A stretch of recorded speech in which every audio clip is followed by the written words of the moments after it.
Selama saya memang orang pulau ya, Pulau Pramuka, jadi memang perkembangannya itu bertahap, tidak langsung kita ini memang melakukan pembangunan, lalu juga teknologi masuk gitu kan ya.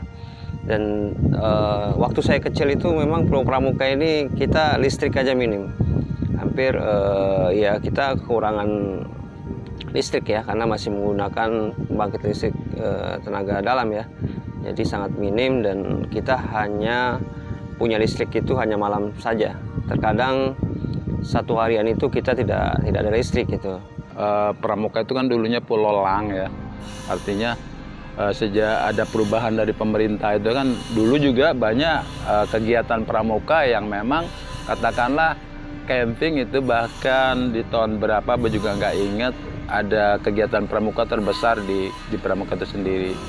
Nah, semenjak mulai majunya DKI dan Pulau Seribu sendiri menjadi sasaran utama untuk bagaimana pembangunannya ini bisa meningkat di segala lini ya, segala sektor, mulai dari infrastruktur, lalu juga SDM.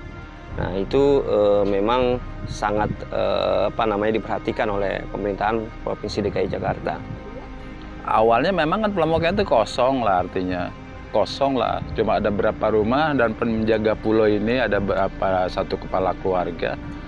Mulai tahun 75 itu beberapa rumah udah ada walaupun belum banyak, dan juga beberapa ada gedung SD dan SMP sampai 2000 sampai 83 baru ada SLA.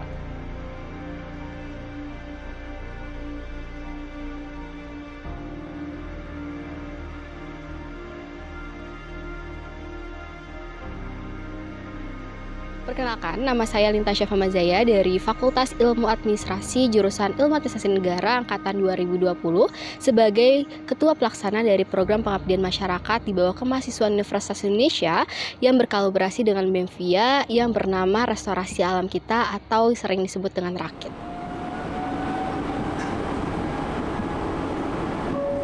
Sesaat lagi kereta Anda akan tiba di stasiun Jayakarta.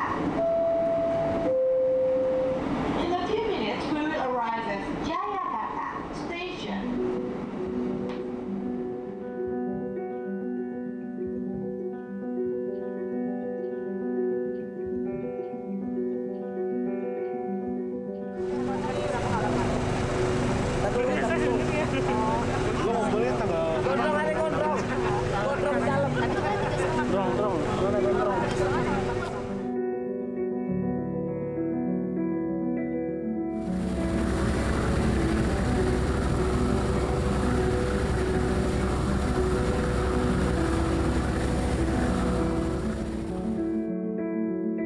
Program RAKIT ini merupakan program yang dibawahi oleh Kemahasiswaan Universitas Indonesia yang memang bertujuan untuk mencapai poin SDGs. Di mana untuk program RAKIT sendiri ini, poin SDGs yang ingin dicapai yaitu poin nomor 4 tentang pendidikan berkualitas, nomor 14 kehidupan bawah laut, dan juga nomor 17 tentang kemitraan untuk mencapai tujuan. Harmoni alam, aksi bersama. Oh, luar biasa, ada sekitar 2 juta nih.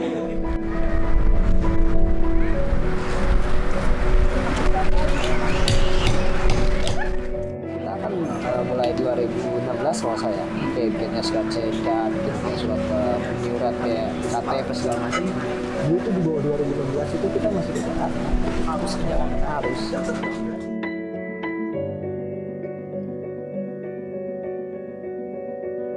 Masih kadang ditanya gitu, dari mana? Gue lupa. Aku dilayani sama dia. Mau itu sampai sore sampai malam pun dilayani.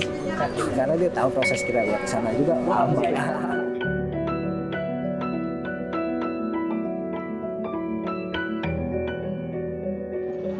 Dari mulai berkembang itu kalau saya perhatikan itu mulai dari 2005, mulai dibukanya wisata pemukiman.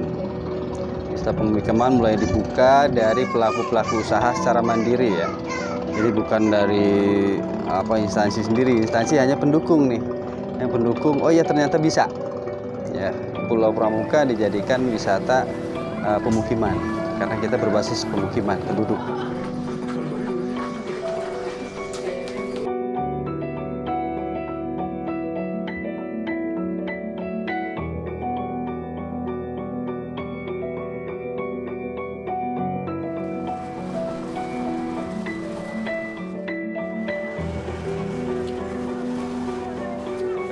Baik, jadi memang dulu ya awal belum adanya pengembangan pariwisata, lalu juga pembangunan infrastruktur yang memadai dan ekonomi kita tergolong rendah. Itu kita hanya berfokus pada sektor perikanan, dan kita tahu bahwa semakin lama, semakin tahun laut kita itu semakin rusak, sehingga produktivitas perikanan itu semakin menurun gitu. Dan semenjak majunya pariwisata di tahun 2010 kalau nggak salah, itu mulailah masyarakat itu ekonominya terbantu, karena secara langsung dari sektor pariwisata ini memberikan pemasukan ekonomi, dan beberapa pembangunan pemerintah memberikan peran penting dalam perkembangan Pulau Pramuka, dan siklus ekosistem ekonominya berjalan, sehingga masyarakat semakin tahun itu semakin sejahtera, karena orang luar sana sudah mulai melihat potensi Kepulauan Seribu, dan banyak sekali pengunjung-pengunjung, tidak cuma pariwisata, tapi juga kunjungan riset, kunjungan pendidikan lingkungan, dan beberapa kunjungan-kunjungan pemerintahan lainnya untuk studi banding, dan itu sangat berdampak. Dan kita sekarang ini pemasukan itu sudah tidak mengandalkan, bukannya tidak mengandalkan, tapi sudah terbantu dari sektor pariwisata.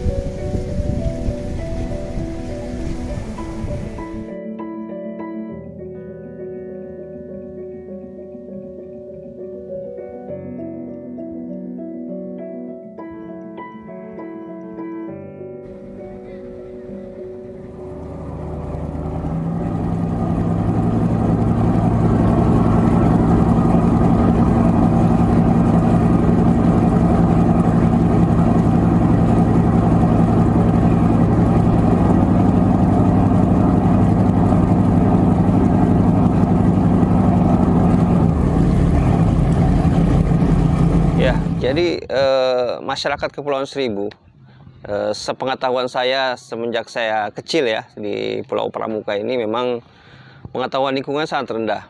Kita tidak bisa pungkiri bahwa dulu kita sangat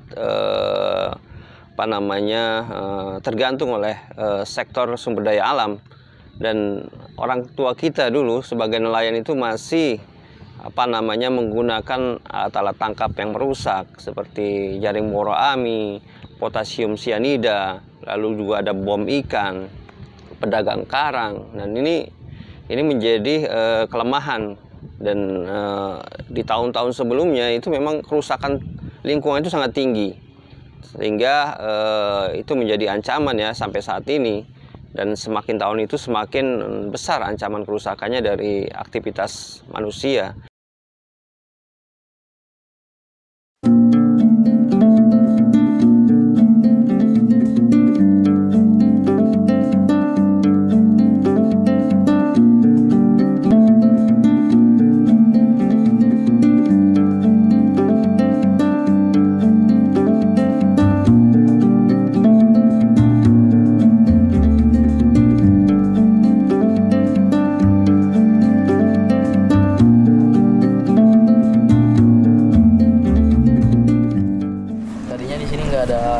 Karang, cuman ada batu karang yang gede bulat.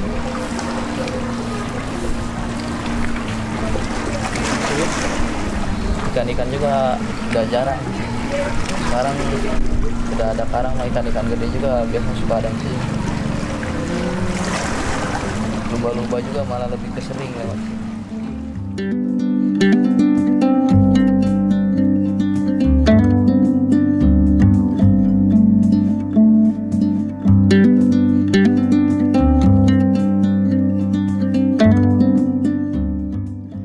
Pengetahuan mereka terkait lingkungan, seperti sekarang transplantasi yang sedang digalakan ya, karena transplantasi karang itu yang penting di laut itu, karena untuk meremajakan alam di bawah laut itu ya, dengan cara transplantasi salah satunya ya, restorasi pun gitu di lingkungan, di lautnya, di daratnya pun itu harus perlu, Karena banyak sekali ya sebelum adanya edukasi seperti itu, ya mungkin taunya merusak, memperbaiki atau menanam, menumbuhkan itu belum ada kepikiran untuk mereka mungkin ya.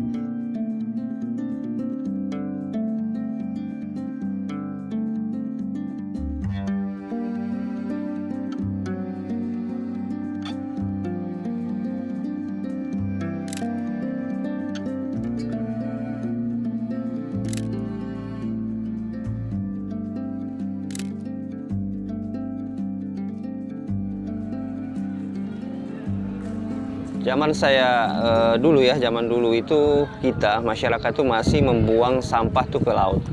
Itu hampir semua warga itu membuang sampahnya ke laut karena sistem pengolahan sampah kita itu masih sangat rendah dan belum adanya peran yang maju dari pemerintah untuk bagaimana memberikan solusi. Dan semakin tahun itu semakin mulai berkembang. Jadi Dinas Lingkungan Hidup mulai sangat baik dalam mensosialisasi, memberikan pelatihan-pelatihan, lalu juga memberikan masukan-masukan sehingga pengolahan sampah yang ada di Kepulauan Seribu semakin membaik gitu. Itu terutama di lingkup warga atau lingkup pulau. Yang kedua adalah sampah yang memang diterima dari kiriman dari Jakarta. Yang kita perlu tahu bahwa Kepulauan Seribu adalah buangan sampah 13 sungai yang bermuara di Teluk Jakarta. Dan pada musim barat yang arusnya dari Jakarta ke pulau itu hampir satu hari itu satu pulau itu bisa 30 ton sampah yang hanyut ke pulau-pulau yang ada di Kepulauan Seribu gitu.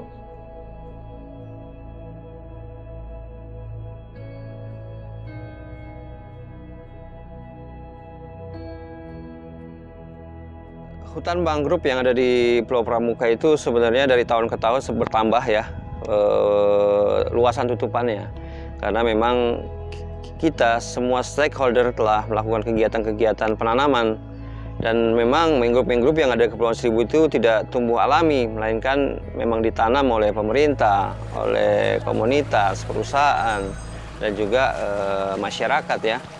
Dan para wisatawan gitu. Dari tahun ke tahun tutupan mangrove yang ada di Pulau Pramuka itu semakin bertambah dan saat ini malah sudah hampir mengelilingi setengah Pulau Pramuka dan ancaman-ancamannya juga sangat kecil gitu. Sehingga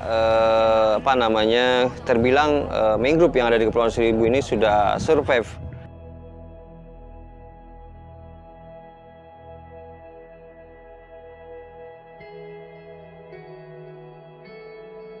Ya intinya kalau harapan Aba nggak mungkin ya, artinya kita itu masyarakat di sini tanpa ada kerjasama yang baik itu pemandu wisata atau pengunjung, saling menjaga ketertiban yang ada dalam lingkungan, kita hindari pembuangan sampah yang sembarangan.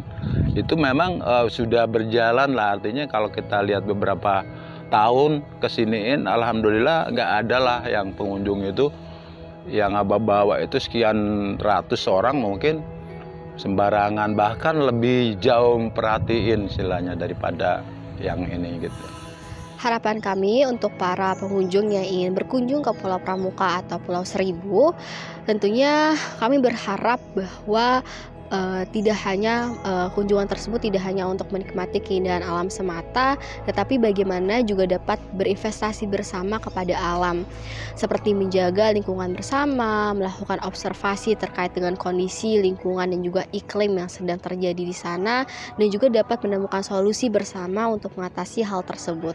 Dan kami berharap ketika melakukan aktivitas tidak ada lagi hal-hal yang bisa merusak beberapa ekosistem seperti terumbu karang. Lalu kita juga berharap wisatawan tidak membuang sampah sembarangan dan menghargai peraturan lokal yang ada di Pulau Pramuka ini. Semoga apa yang telah dilakukan oleh rakyat yang mengikut sertakan masyarakat, dari berbagai kalangan, NGO, pemerintah, dan juga media serta mahasiswa dan akademisi tidak hanya berhenti sampai sini saja, tetapi bisa menjadi suatu kegiatan atau program yang berkelanjutan yang dapat menyadarkan dan juga dapat meningkatkan rasa keinginan untuk menjaga lingkungan yang berkelanjutan.